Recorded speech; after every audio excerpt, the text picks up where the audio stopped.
Dall'Amicone contro Sbanda Football Club.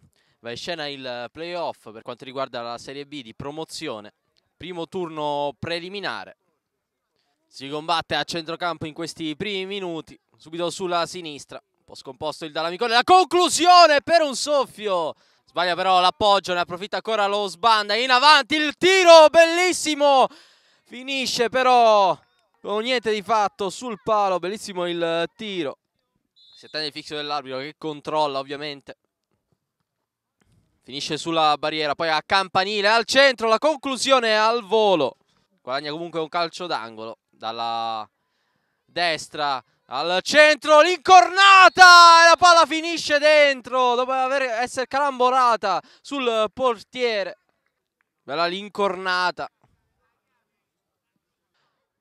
In avanti prova ad uscire bene Iezzi verso Achilli. Achilli prova a sfondare, non riesce però a passare il pallone proprio sulla linea. Ma ancora Iezzi, la conclusione, poi viene subito ribattuta, deviata, si trasforma in un servizio. Pareggio dello Sbanda, palla che carambola. Sui piedi di Zaine la butta dentro, di fronte a Magrini. Ancora Dall'Amicone, stavolta Giacani, ancora un errore madornale del numero 10. Cosa si sta mangiando? Palla data centralmente.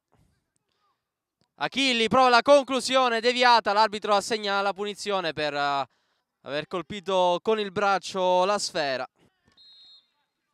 Parte Sorino, il destro, una bomba centrale che non perdona.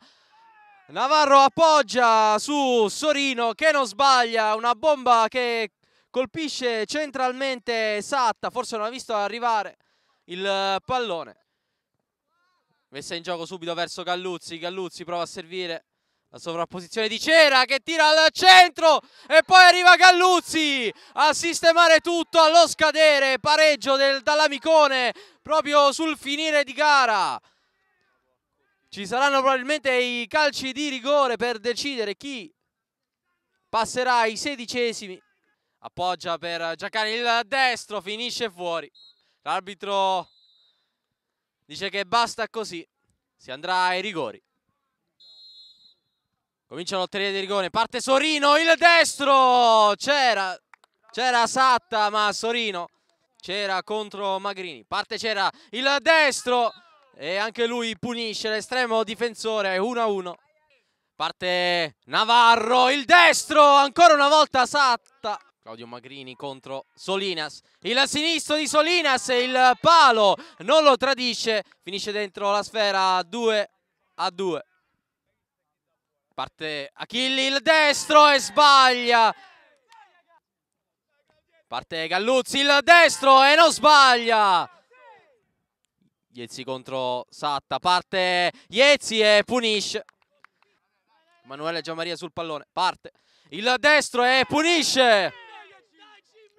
Subito il pareggio proprio allo scadere. Parte dell'Aquila, il sinistro sbagliato e il Dall'Amicone passa avanti. Errori di Achilli e dell'Aquila. Sbanda è fuori. Penso sia meritato perché la scorsa settimana siamo usciti dalla Coppa all'ultimo minuto e anche non meritatamente secondo me, quindi stasera ci abbiamo creduto fino alla fine, siamo usciti tante volte ai calci di rigore e stasera la Dea Bendata ci ha premiato.